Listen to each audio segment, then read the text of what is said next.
All right, I think I'm going to get into the habit or the routine of recording my thoughts um, after being at the ICE facility um, tonight, and going forward, uh, talking about all the ones that I attend, and kind of like a recap of what was spoken about, what my impression was um, on both sides.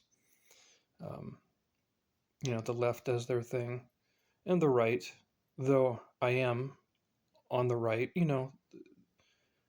they have their stuff too, which is fine. None of us are perfect. Um, but I did want to talk about tonight specifically because I spoke to Chandler for about, um, God, yeah, I think it was like an hour and a half. Um, and I guess I should back up because I should explain why I wanted to talk to him. Usually, when you have civil unrest of any kind, what can happen is that the resistance that they believe themselves to be, they will tend to congregate around someone who is saying the things that they like, right? Um, and from my perspective, and from all the videos that I've watched and interviews that I've seen, it seems as though Chandler is that kind of figure. And so I'm going, okay, I want to know what this guy's about because there is, whether you want to admit it or not, these sort of movements do give rise to like on a lesser level charismatic leaders, and people that they sound like they think they know what they're talking about. Um, so I wanted to find out if this guy Chandler was someone to worry about, because we can look at the people who are violent, and that's unacceptable. But in my experience, the loud people, they're not the ones you need to worry about. It's the ones who are sitting back. They're not angry. They're not agitated. They're just observing, and they're just watching. Um, and Chandler looked, to me, from my perspective, um, he looked like that kind of person. So I was trying to figure out what really was his deal. So we had a very long conversation, reaching over many subjects. I'm not an economist. I have no interest in that. I'm very ignorant, um, which I'm very transparent about. I care more about the whys. So whereas Chandler is more occupied with the hows, because just by talking to him and talking about why he's here and what he's hoping to achieve, um, it was very much just the wealthy. That seemed to be the main thing that he was mainly against, was the wealthy. Anytime, because his argument is anytime that there is money, anytime that there's a rich person, um, power comes with it. And I don't think that that's necessarily true. It can work out that way, but just because you have money doesn't necessarily mean that you have power.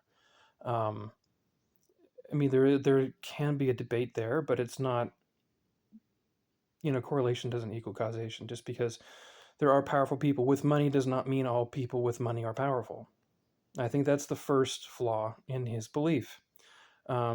Which I'm glad I talked to him, because I didn't know that previously, and I was trying to understand him from a more philosophical perspective. What was driving him? Why? Why is he doing what he's doing? What does he actually believe that he is doing? Because my concern, I'll just be completely, I'll try and be as succinct and as straightforward as I can, while also not trying to lose people as I'm saying it. So, my concern was that he was a Hegelian. Um, Hegel was the father of a lot of ideas that are currently in vogue right now, especially with this idea of progress. You know, he, not to get too into it, but Hegel believed that history itself, human history, and the conflicts throughout history, has a purpose. That the history of humanity has a purpose, and it is going towards something. He called this thing the absolute.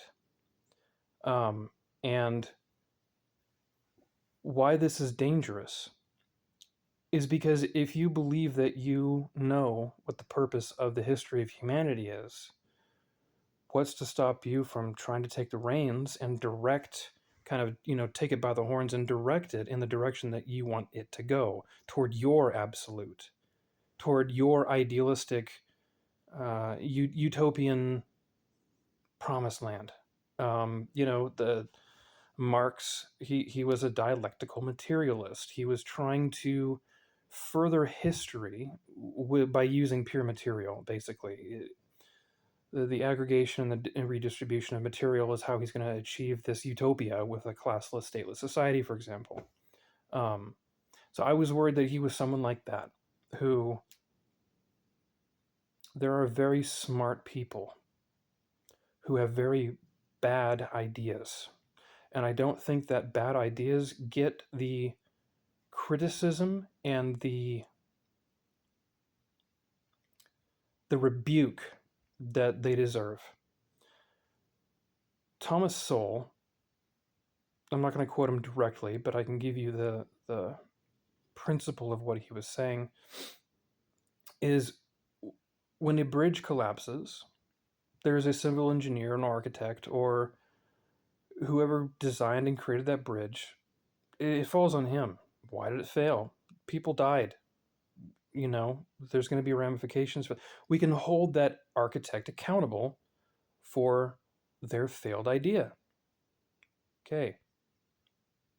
Not so with ideas that are purely in the abstract, right? If you have an abstract idea of, for example, utopia, and the plans that you put in place in order to actualize that utopia ends in tens or even hundreds of millions of dead bodies,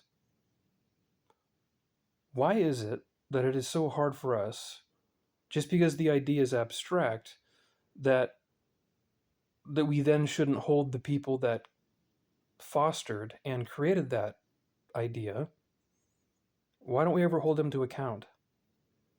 If you say that, for example, the Bolshevik Revolution in 1917 was explicitly Marxian, it was classical economic class-based Marxist theology.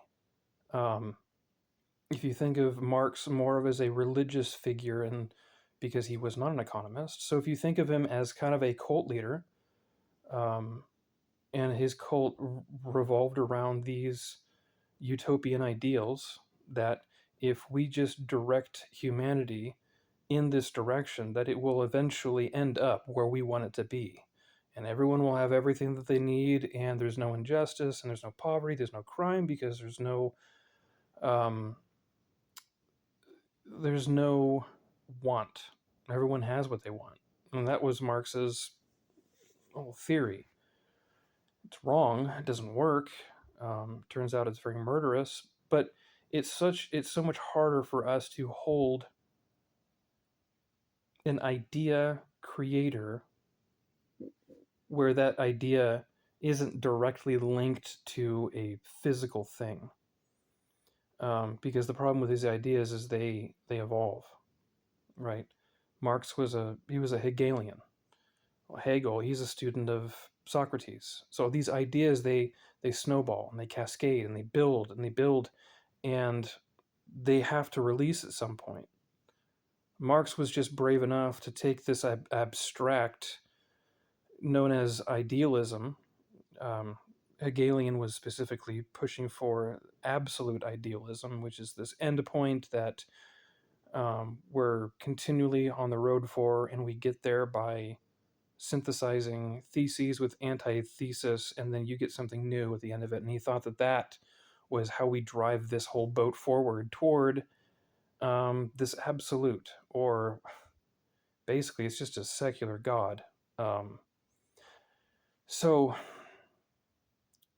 people like that, those are the people to look out for. People with bad ideas.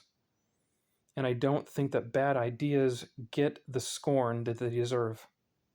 I think that idea creators need to be held accountable when their ideas fail, and not just fail, they kill.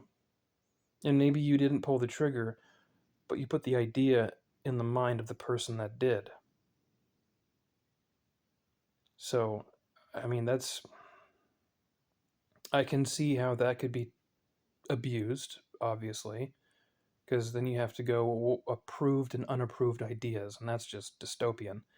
But when it comes to specific ideologies that we have concrete, demonstrable evidence that, yeah, no, 20 million people died because they were told that the farmers were uh, undeserving of their profits, and that they're, it's different. So ideas, I guess the point of this video is I was worried Chandler was an acolyte of these dangerous ideas. Ideas that I believe, and you can say it's unconstitutional, I don't care. I think that these ideas need to be censored and they need to be banned. We can't have people believing, for example, that enforcing borders is fascistic, especially if you can't define what fascism is, or if you don't know who wrote the book on fascism. I'll move on from Chandler and kind of give more of an aggregate um, experience where those who are using that term fascist, they have absolutely no idea what it means. Um, when asked if they know who Giovanni Gentile is, for example, he wrote the book on fascism, which is why it's important to know who he was if you're going to accuse something or someone, excuse me, accuse someone of being that thing. If I were to accuse someone of being a communist and I couldn't define what communism is, if I couldn't articulate that it's this classless, stateless society with no private property, if I didn't know that, I would look like a fool, and rightly so. I should. The danger I'm seeing is people using words, charged words, that they don't even understand the roots of. Most people have no idea that communism and fascism came out of the same schools of thought, for example. They have no idea that both of those came out of German idealism, which Kant and Hegel are contemporaries of. It was sort of this tail end of the Enlightenment where basically they're still trying to figure out the purpose of everything. Kant was more occupied with reconciling Christianity, Christian ethics with the Enlightenment, because the Enlightenment's all about rationality and reason. So he's trying to get those two things to work together. That was Kant's whole thing. But with Hegel, he wanted to figure out basically the philosophy of everything. And if you read any Hegel, man, it's a word salad. For example, he believes that God needs man because God cannot fully actualize himself without seeing himself through our eyes. This is what Hegel thought. So, when you're dealing with this level of abstraction, um, it really opens the door for all sorts of schools of thought. Um, and you can dispute it all you want, but the 20th century was the bloodiest century in human history, and the everyone knows who the big players were during that century: Mao, Stalin, Lenin, Hitler, Pol Pot, um, Che Guevara. Uh, these were all Marxist thinkers, and if they weren't Marxist, like Gentile, for example, he wasn't a Marxist. Uh, he loved the German idealists. He was a big Hegelian. Mussolini was more of a Marxist, um, in that he was, you know, he was focused more on the economics, whereas Gentile was really more occupied with, the why of fascism. What does it do? What are we more? What is our thing? What are we doing? Um, so I was concerned that this Hegelian, potentially even Marxian, definitely dialectical uh, adjutant spirit, I guess. I was worried was down there with Chandler, that was something that I needed to worry about. But we talked, and he told me that he's not a revolutionary, um, which I am very glad that I was wrong about, because I thought he was. I thought he was this Hegelian Marxist revolutionary who was using those people down there, Antifa, as sort of like his useful idiots. That was my worry. I'm not worried anymore, because after talking to him and really understanding that his worldview really is just, it's very narrow. It's the wealthy. What's Chandler's thing? The wealthy. He just hates the wealthy. It's that simple. Um, but I think that he is just as lost as the other people that are down there with him. But he's significantly much more well read. He is significantly much more well spoken, and he genuinely believes in what he believes. I don't think that this is an act, and I also don't think that he has a more nefarious purpose behind what he's doing, which I am very glad to be wrong. I wish I was wrong more. So that was tonight. Um, I know it was going to be a march tomorrow. Um, I'm not going to go to that, but I just wanted to put my thoughts on paper, so to speak, because I think it's important to process afterward and not just be dismissive or um, take it for granted. You need to reflect on it, because these interactions, though they might be micro in scale, I think that something could come out of it that's not entirely awful. If I know that there are people down there that, yes, they are they're lobbing death threats. Yes, they are instigating violence. Yes, they are protesting the federal government who's just trying to keep our country safe. Yeah, they're doing all that. But I don't think any of them are revolutionaries in the dangerous sense. Like they really want to overthrow everything. Maybe there's some down there, but they're either not very vocal or I haven't met them yet. Um, but my chief concern was Chandler, just because I was fearful that he was that charismatic guy who was using these people to further revolution. Thankfully, I'm wrong. He's just as lost as all the other ones. He's just searching for a purpose, just like they are. They don't go to church, they don't believe in God, so they have a God shaped hole in their heart and they're filling with something. Um, I can work with that. I can't work with someone who truly wants to upend and truly wants to destroy the West and the church and Christianity. I can't. That person you can't work with. But I think a guy like Chandler, if I can talk to him, you can talk to him. Um, just be prepared to ask good questions because he's not a stupid guy. Maybe you don't like him, maybe you hate him. He's not stupid.